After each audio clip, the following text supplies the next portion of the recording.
does a safe environment mean to you? Is a safe environment somewhere where you know that you won't be beaten up? Or is a safe environment more like, can you work there? How do you feel? Are you being distracted? I mean, that's totally different view, right? So last week I talked about the freedom formula, and one of the E's had to do with environment. And today I want to talk about environment from different points of view, not only related to life or only to work, but in the whole sense. And let me start by giving you a little example, which is called hyperfocus. Now, in case you're wondering, Lexi, what does hyperfocus has to do with environment? Well, let me tell you this much. Depending on where I am, I will be working a lot more or not. It's not so much the difference between being drained, although a safe environment has to do with that one as well, but also with being stimulated. So depending on who I'm with, I can be so productive. So for instance, like once in a week, I go and I see this friend.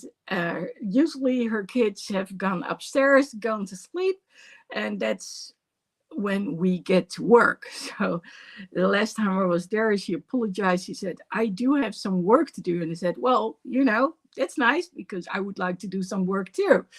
And, we talk about everything and nothing, but it works.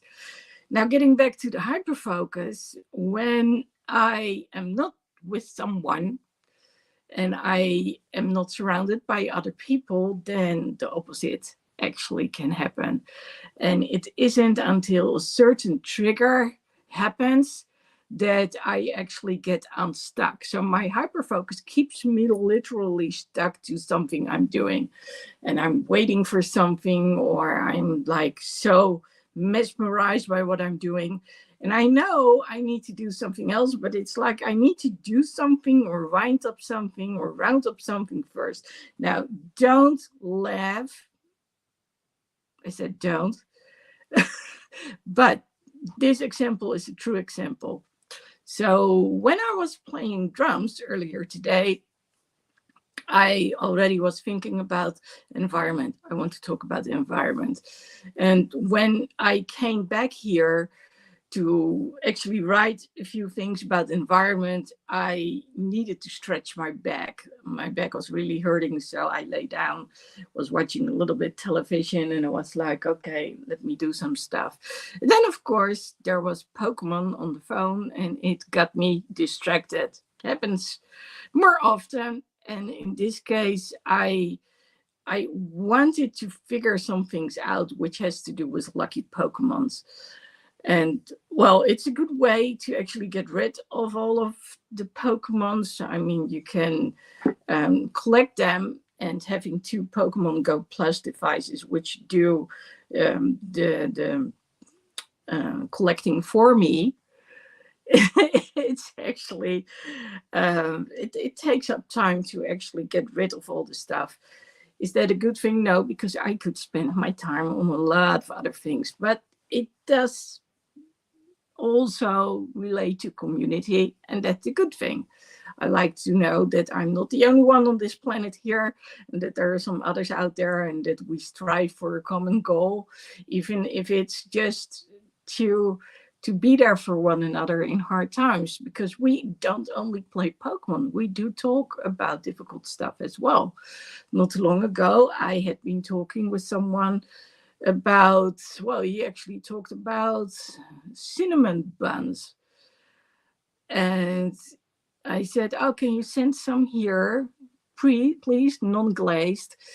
And he said, oh, that's the way my father would have them. And then we got to talk about our parents. His dad hadn't died too long before.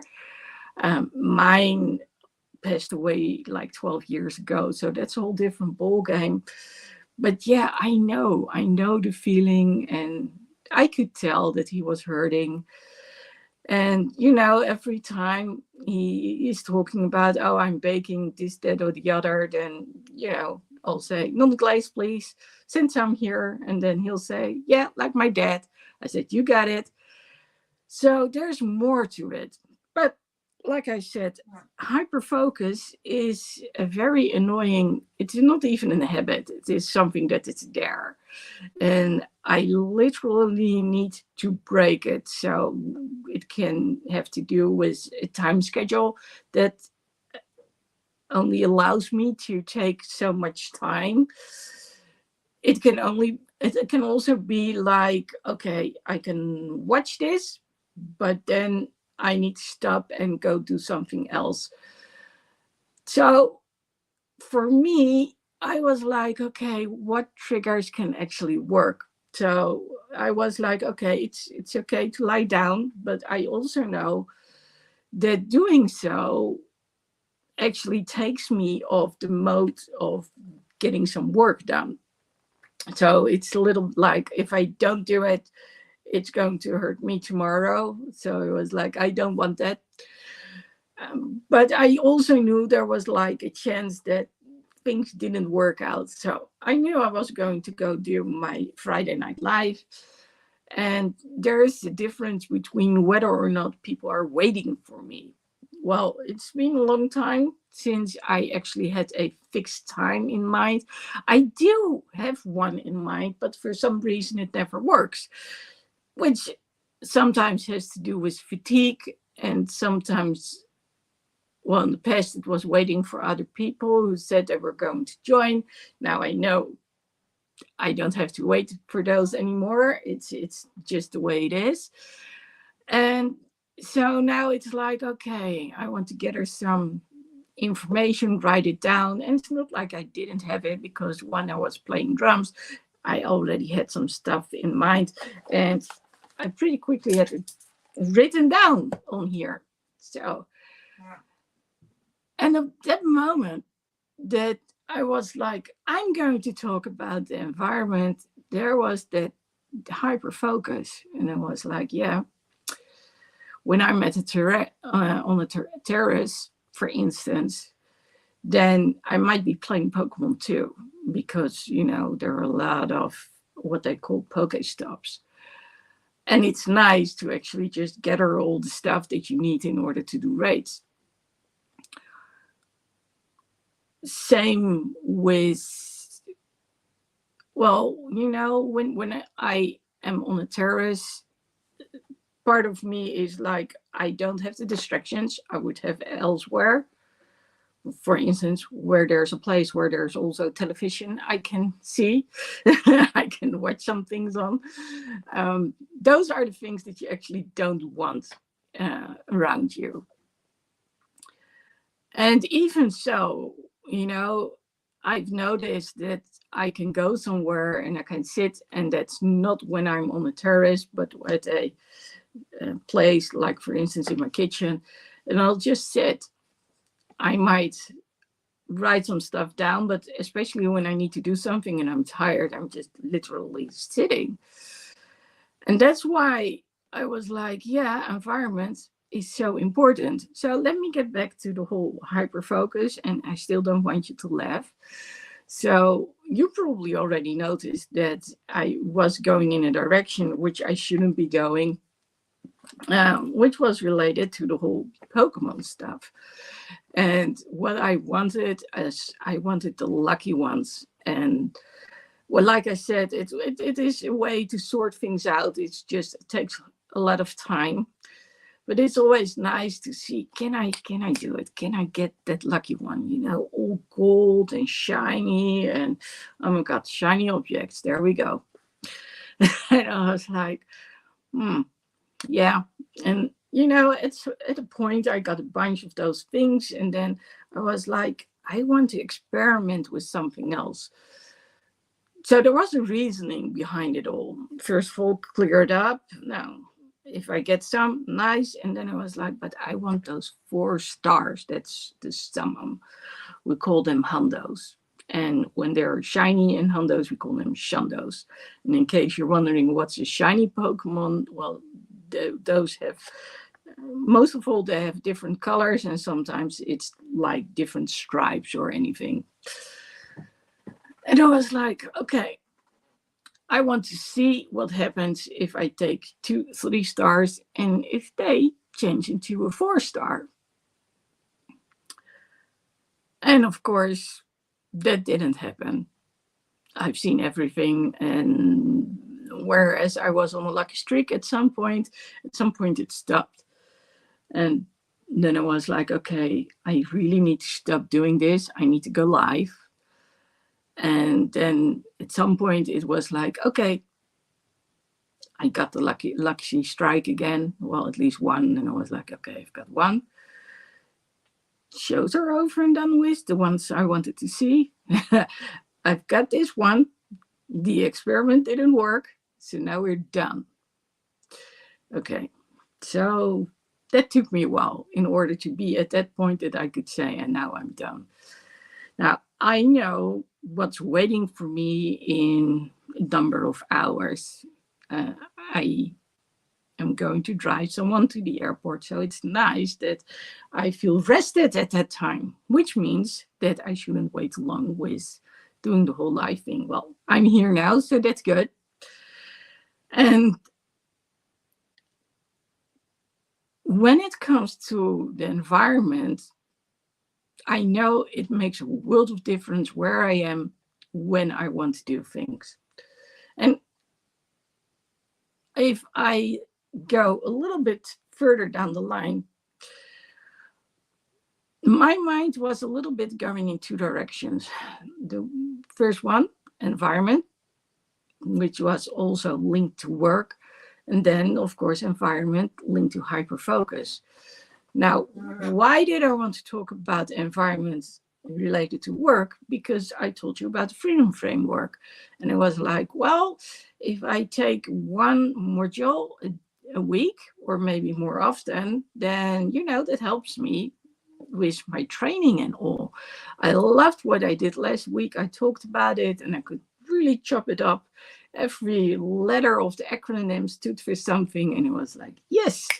And then when I was over at that friend, I said, okay, and now I need to make it into a worksheet. And that's what I did. She looked at it and was like, okay, we're good to go. I talked about it with my coaches and I was like, this is something that I need to get out there because I really believe in the importance of a safe environment. Hence why I wanted to talk about the whole thing related to environment. And then I got sort of, well, what I didn't expect was the other opposite side related to environment, which is distraction. So when I talk about a safe environment, I'm basically talking about environments where you feel you can do what it is you want to do in the best way possible. So little to no distractions, first of all. And second of all, it has to be relaxing. So you don't want all these things around you that actually catch your attention. And that may sound a little bit funny when I say I like to go to a terrace to get work done. But there's a limited amount of things that you see and there are a limited amount of things that you hear, but there are no phone calls or no other things. I'm not going to check my email rigorously. When I'm at the terrace, I've got my iPad, I've got some food, and I've got a specific reason that I go there. And that's, when the time is done, the time is done. And usually I have something to do straight after. So for instance, if I do it on Tuesdays, then I will have my group coaching afterwards. So I know that. So that's something to work towards. And in the past, I would make these worksheets for Friday Night Live. I haven't done it for a while, but there are worksheets in the background. I just don't show them and I don't make the triangle like I used to do. I'm more like, okay, let's just go in there and go do it. So depending on where I am, things go easy or they don't go easy. Now, when getting back to safe environments, one of the things that was pretty difficult for me was working in an environment where, when I was still working for a boss, where we were like with 50 or 60 people on the floor. First of all, it was a flex situation. So we sort of were put on a certain floor, but you never knew if there would be a place to work. And well, for me, dealing with a repetitive strain injury, I have to be very careful how high or how low everything is. And, typing behind keyboard basically got me to feel my tendons pretty quickly, unless I would sit at a place which was at the right height. But, you know, never knowing where you got to sit meant different places. And, well, I'll honestly say it doesn't motivate me. So I, of course, would go look for certain people. There were always people who would be early. And there were some things that needed to be done straight away. So I would do those things. And then at some point, I would be sort of tired and I needed a mental break. Likely because, and then we get back to the hyperfocus, I would go and be so immensely immersed in what I was doing that I literally needed a break to get away from it. And what's better than find a colleague and just talk about stuff? And that really helped. And sometimes I would coach people on the job, and actually going into the other direction really helped me to relax myself and then at some point go back and go do stuff. Now, I know that even when I'm not fully active, 8 hours, that say that I'm really active 2 hours, I'm way more effective in those 2 hours than others are in 8 hours. So I wasn't too worried about it. But the times that I loved working the most was when I was with 5 in a room, 7 tops, 5, I guess. We would each have our own table, sit across someone else, and there were a few spots, and that was our room. And we could talk to one another about certain things, and it worked because you knew that when you had questions, you could go to them and you could ask them, you could just shout through the room, and it was nice.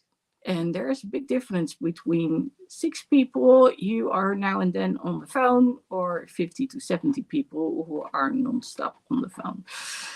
And of course, in a room dedicated to a specific department, to a small team, you always have a place to be.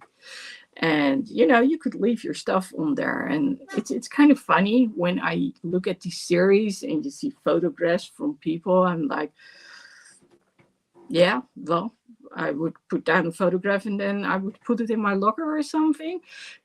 So there was no reference to home other than maybe my my screen, what do you call it, when the screensaver, that's the one, or the background actually. So you could have the background of your desktop and then you could put stuff on there. But other than that, nothing much. Maybe, when we got the mobile phone, have a nice picture on the phone, but still, that was about it. So lately, I've been reading a lot about neurodivergence. And I was like, okay, when we talk about neurodivergency, we talk about being prone to pick up more sensory input. I've noticed that over the years, it has increased. So I would always pick up little sounds behind me, around me. I always say I've got eyes in the back of my head. And when I'm used to certain sounds, it's okay because, I'm used to them. So the brain has a nice way of filtering out those sounds.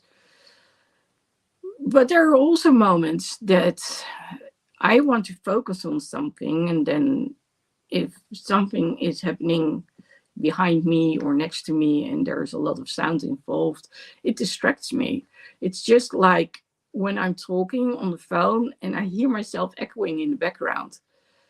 It stops me in my tracks to talk because I'm basically listening to myself echoing.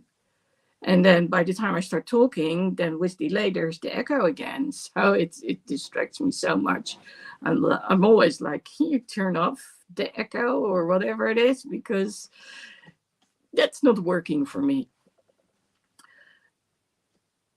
So safe has to do with, do you feel relaxed? Do you feel energized? Do you feel like this is a good place to be? So when I originally wrote the entrance or the first few sentences explaining what I wanted to talk about, I said this is not so much about the physical environment. Of course, it has to do with the physical environment, but I meant like abuse or something, that you need to be on edge. But saying so, right now I'm like, but this is what it is all about. It is about whether or not you are on edge or not. So you can be on edge because there are people who are threatening you, but you can also be on edge because of everything happening around you. Now, this location, for instance, this used to be the place where I would have people come over to. So when I was a therapist locally, people would come here. There would be two big chairs, those relaxed chairs. And well, that was about it. There was a small table, and I would make latte or tea or whatever they wanted, glass of water, and nothing much more. Yeah, maybe their files, but that was about it. And later I had a massage table over there. That's gone now because I couldn't do that anymore due to circumstances. And at some point, I started doing more and more things over here, and a lot of my personal stuff ended up here. And then when my mom and my dad both had passed away and the house was gone, there were still stuff that I was sorting out here too. This place is not the place that it used to be. It's still safe, it's relaxing, but it's not a place where, let's go and get some work done. Actually, it never was. It was a place where I would be working with someone or I would be recording videos, but that was about it. And now I'm trying to make it into a place where I actually get work done. But that never has really worked for me. As a matter of fact, during COVID, what would I do? I'd recreate that idea of a terrace outside. I actually have two sun umbrella holders and two sun umbrellas. I haven't used them this year yet because I don't feel very comfortable anymore around here working, which has to do with other people having come here, a lot of arguments that we have had. And quite honestly, even though I like to do these lives and talk to other people and work with other people, I try to stay away from a lot of people. So when there is a big buzz going on around here going on, like in the early hours of the day, I'm like, bye, I don't have to see you. I'll stay in here, and then when everybody is going home, that's when I'm like, okay, let's go do the things that I want to do. So I always made this place, and it sort of was feeling like at a Starbucks sort of location where I could sit and, I could unpack and then do my stuff, write a little, do some other stuff. And for me, a safe environment has to do with, like I said, what's happening around me, and do I need to be on edge or not? Well, actually, I don't think we need to be on edge. I believe to a degree we can actually influence it, but then it's also something that happens. Just as someone with an anxiety disorder or a panic attack, you can stop it, the panic attack, not the anxiety disorder. That's a whole different ballgame. But if you know what to do, you can actually pull someone out of that panic attack. I'm not going to say it's easy, but it can be done. And with everything that has been going on here lately, it's always like, what can I expect now? What's going to happen? And then, of course, like I said, I don't have the stimulants which I would have if I would be in a different environment. The question, of course, is, but how often do we want to go away? And I like to combine things with a walk, but not every day. Nearby restaurants are open at a walking distance. And apart from that, there's a lot of times that it rains. So it's also a little bit of planning. Where am I? Where can I go to? And depending on what day it is and where I'm actually am. So if I go downtown, it doesn't matter if it's raining or not. I mean, I just need to get out of the car and go to that place, and then they have these umbrellas and I'm good to go. But when we are talking about going someplace in order to get that the juices flowing, to get that inspiration going on, yeah, that's of course a whole different ball game. And distractions are basically in order. Now, that's a little bit about how my brain works and how I look at things. So I know what I need to do in order to get things done. And yes, I'll honestly say, when I'm at an office location, it usually works best. But not when there's a lot of people there. I think that the main difference is that I have a certain task that needs to be done. And I can pretty much, I always was able to decide what the task was. So it started out with, okay, you need to communicate with this party and just see what happens. And, then you would be like, okay, so what do they need to know? What do I need to know? So there was always something to do. But now it's, of course, a whole different ballgame. So I've got my Friday night lives, I've got my group coaching calls, I've got my one-on-ones. And then we have the things which are related to writing courses and all that stuff. And those times are not fixed. And that's probably where things go a little bit haywire. Now, I could be in an office environment and still not get around to doing anything. Like I said earlier, when there's a lot of distractions going on, people are on the phone. And when I'm looking at the tubes for light, that doesn't really work. I like to sit near the window, just look a little bit outside. Slight bit of distraction works best with an ADHD brain, at least with my brain. And then, get going and get moving on. And that's the way I actually would love it best. And that's what I haven't found ever since I started working for myself. And that's a little bit of shame. So why is talking about environment, especially in an office building, so important to me? Well, because I know what what distracts people and what makes people uneasy.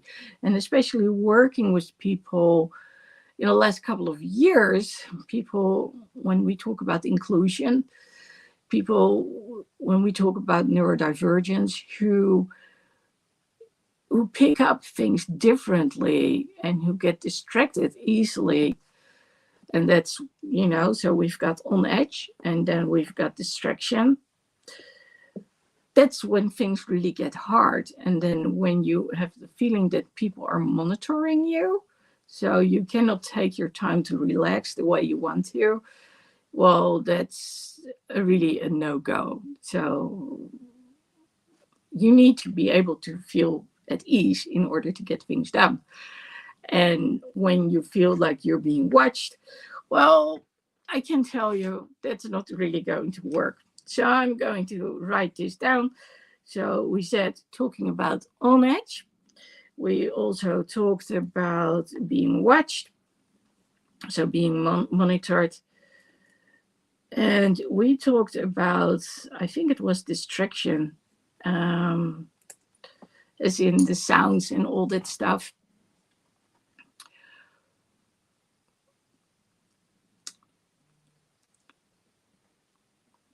When I got to read those books about neurodivergence, but also I think it was during COVID or prior to COVID, about the bigger organizations, I read a lot about organizations, I think like Googleplex and Tony Chocolonely, and there was another one.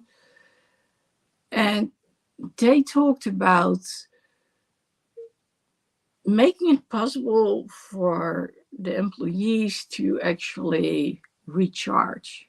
Just like there were cubicles where you can work, there were literally places, sort of like swings, where you could lie down and just, relax, sleep a little bit, get those creative juices flowing. It was, you could listen to meditation. There was a lot possible, all with the goal to get you to be creative. And one of the things that I've noticed is if you want me to be creative, then give me someone to talk to. When I can brainstorm, that usually works. And it's nice to actually hear what others have to say back. But being able to share certain things, it makes all the difference. And that's why I actually tell people, write things down. And what I've come to learn is, okay, when I start writing things down, magic happens. I get a better understanding of what's going on.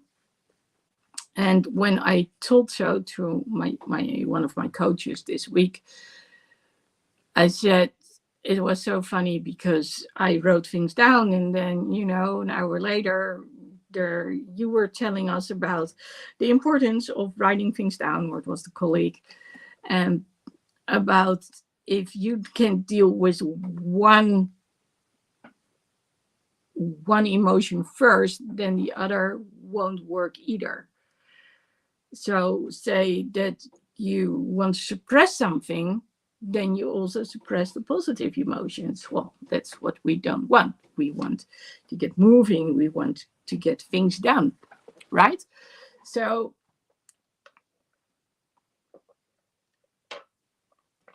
talking about all these kind of things, I realized that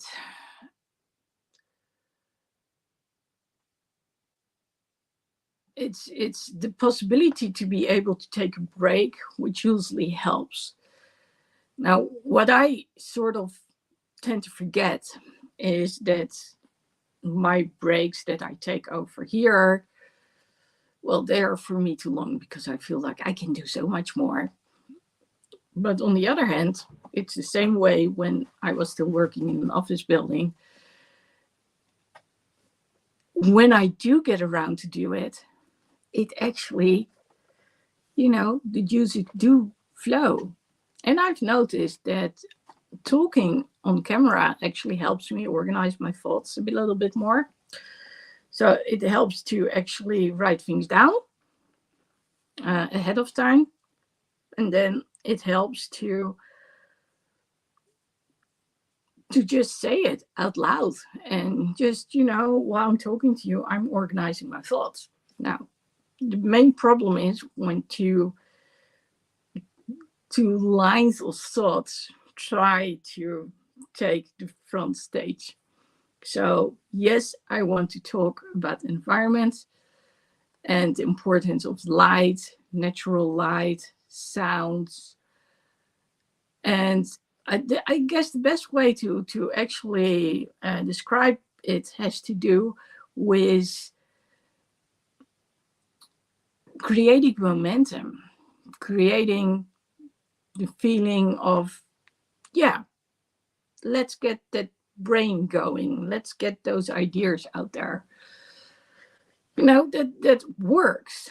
It when we get the opportunity to actually, like I said, brainstorm with other people or brainstorm with ourselves, typing things down and work on stuff, work with pen and paper. So much more can be done. That's why I love going to training or to conferences for a couple of days and then just keep writing down. And then while I'm writing down, there's this idea and then there's that idea and there's something else going on.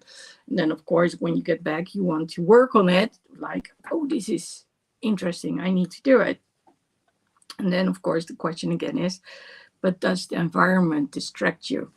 So safety for me has to do with what distracts me, what calms me down, especially that part.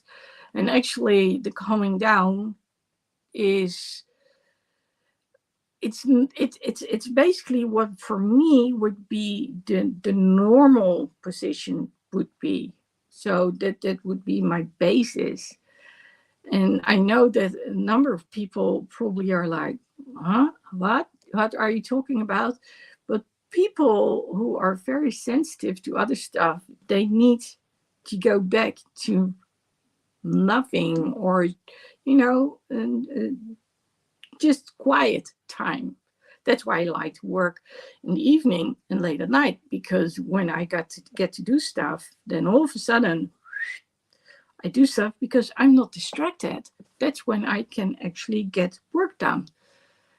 It's when people try to get a hold of me that I cannot get work done, or when I hear all these sounds that I cannot get work done.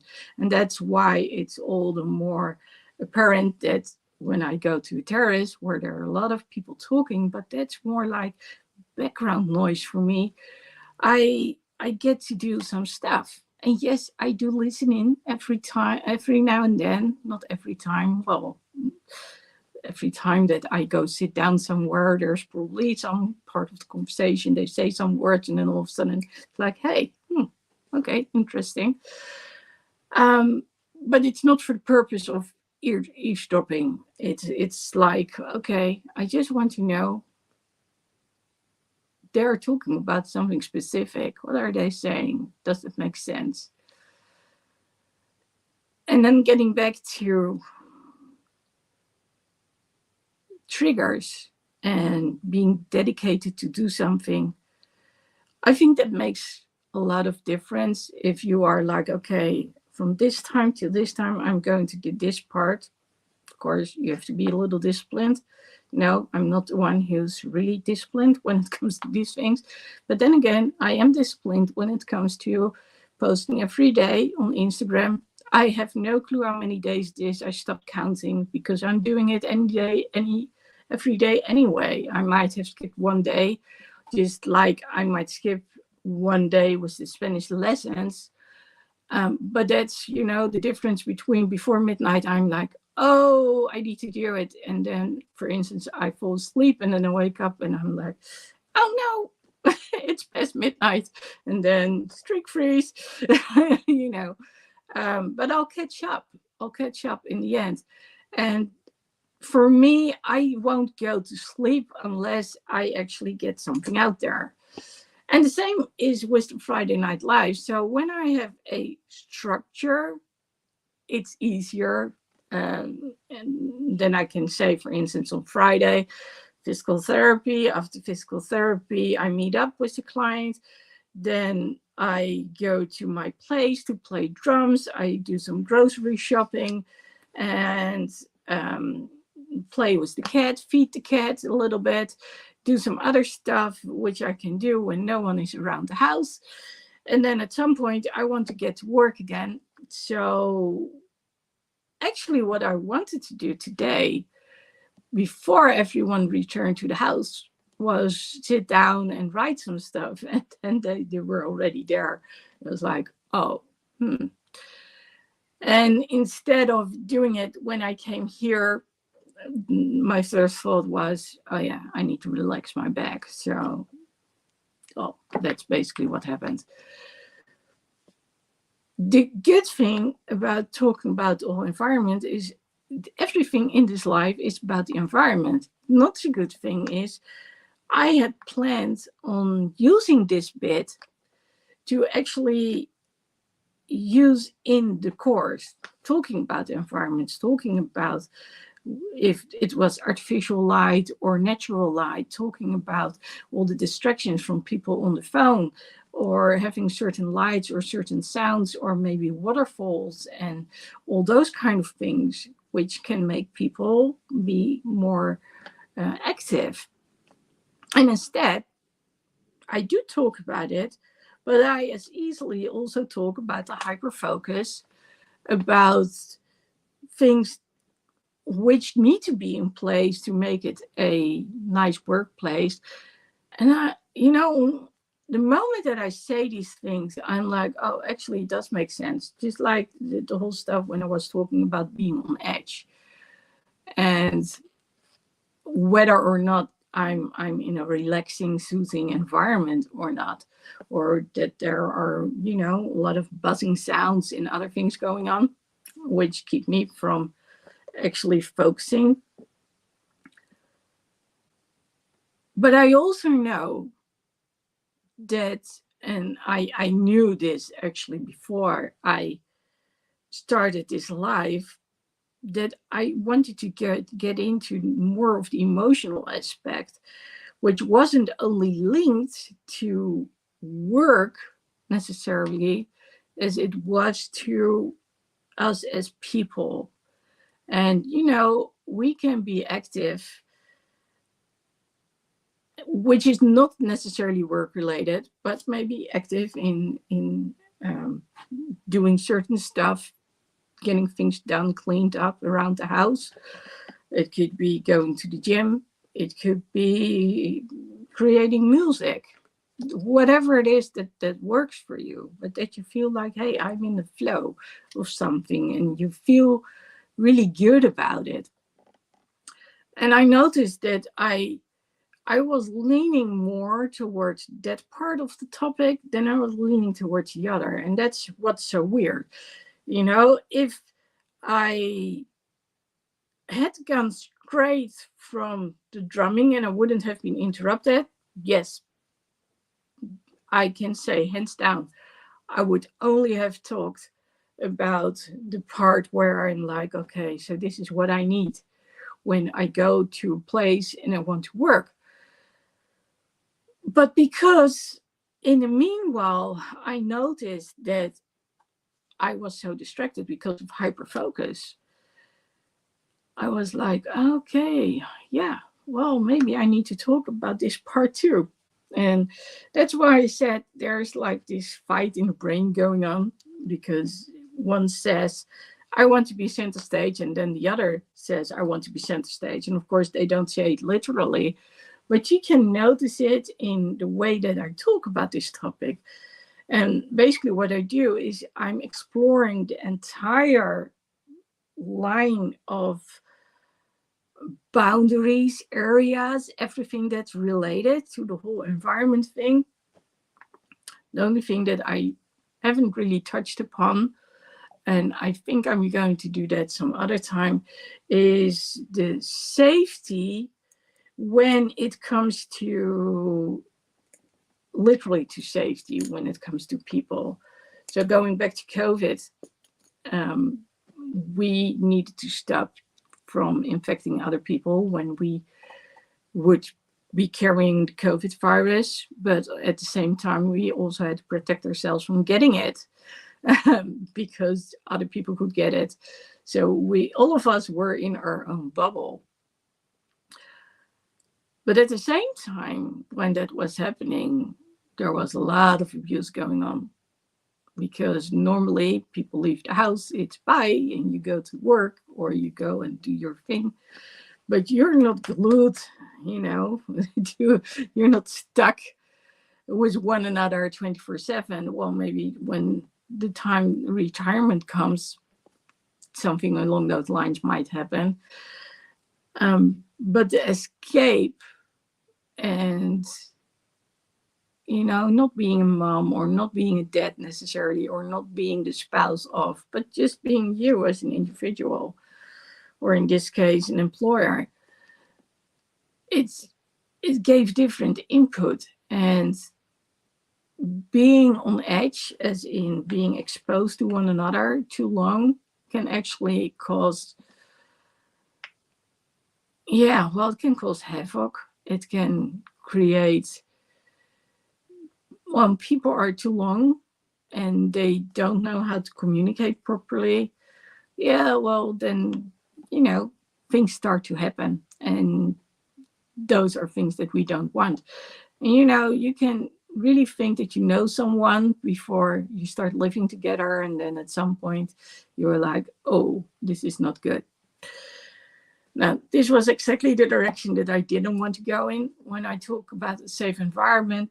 But I do also realize that when people hear the word safe, that's the one thing that they actually think about straight away. Well, it all depends, of course, on what you have experienced. But usually safety has to do with, okay, do I need to look around me because someone might, come running and sweep me off my chair, and then I'm somewhere there, or, and that's one of the things that I like about being on a terrace, because I also feel that there are walls, or there are people, or there's something behind me which is sort of protective. So I like to sit in a corner, or I like to sit actually next to the fireplace and where it's warm. But it's nice to actually have the view of, see what happens in front of me. And I don't have a problem actually with people sitting behind me or left or on the right side. That's probably why, sometimes I hear those little things. But the atmosphere, for instance, of pure sunlight, or the atmosphere of a fireplace, it does make a huge difference. It's like the way they set it up is like really relaxing, and that's nice. And of course, when you're in an office building, it's not meant to be nice and relaxing. It's meant to make you go and get work done. But like I said, when you need to be creative, it's also very important to get those creative juices going, to get the creative juices flowing. And like I said, sometimes you need a trigger, or you need something else. And I do know that, like I said, being able to brainstorm with other people for me makes quite a difference. The only thing is, especially now that I'm an entrepreneur, go find the people who actually want to brainstorm with you. And that's what I like about coaching, because the moment that you are talking to your coach, they help you to get your mind back in focus again, even it's because they're just on the phone and you can do all the work yourself, but you are talking to someone and there's only one goal, and that's to get clarity of mind. Now, getting back to the part of safety in a work environment, what I wanted to express, and I don't think I've succeeded just yet, or maybe I have, I don't know, is how easily people, especially neurodivergents, can get distracted. And it's the buzzing that might be there. For instance, I had my Pokemon Go devices going on and already knew when I turned them on, I likely need to turn them off, because if I hear the buzzing sound constantly and I'm talking to you guys out there, that's going to annoy me. It's going to annoy me big time. I actually put my phone down with the screen to the table, so I only see the backside. Why? So I won't be distracted. And when you're prone to seeing and hearing and experiencing all those little clues, which also include the smells of other people, think about what people used to do a lot in the past, wearing aftershave. It's, sometimes people do it to hide that they're smoking. Fortunately, smoking is supposed to be going down, at least on the work floor. But smoking, and I used to work in a place where none would smoke, and then all of a sudden new people would come in and all of them would smoke. And that didn't work for me. First of all, I'm asthmatic, but second of all, it distracts me. It still distracts me whenever I'm on a terrace, and of course people are allowed to smoke on terraces. But I also like to sit outside because I like to hear the little sounds and everything that's going on. Like I said, there's a minimum of distraction, but in a good way that actually helps me to keep on moving forward. It's the distractions of not knowing what to expect and simply not being able to focus, be in your own world, which actually makes it hard because like I said, there are so many sounds. The light is off. You might feel like I'm not sitting the way I should, which, can all create moments of distraction that it keeps you from getting into that place where you want to be. Now, when I was still working for bosses, I often had to write certain things. And when I'm writing, I can really get into my own world. And that's one of the things that I've been doing less of lately. Well, I actually do write a lot. I write nonstop. There are so many notebooks like this. But I also noticed that whenever I'm here at this place, the writing is limited. And that's why I usually say, okay, let's go to another place, because then I know that I actually will do writing. But this is something that I was wondering about. So you've heard me talk about environments, whether it's at home or at work or whatever it is. And I would like to know, if you're listening, what would you feel is a good place for you to work?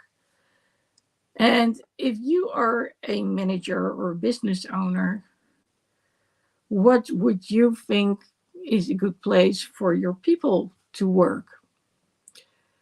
Now, I've talked about places like Googleplex, like Tony Chocolonely, where they actually facilitate the employers in a way to like I said, they need to be creative. So they do everything in order to let them be creative, including relax and meditate, get their laundry done, all those kind of things. So they don't have to worry about things. And, again, it's the thing like being on edge and worrying and safety. It all comes back to that same thing over and over again. Like what's keeping you from actually focusing on what's needed? And usually it's other things that keep going on in your mind. There's difference between what we can afford as business owners, especially when working with a team, probably even more when dealing with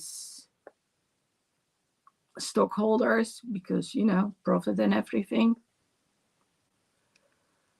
And then of course there are all these ideas. I've seen them all come by, from, like I said, when we were in small rooms with about 5 to 7 people, all the way up to being in places with 50 to 70 people or even more.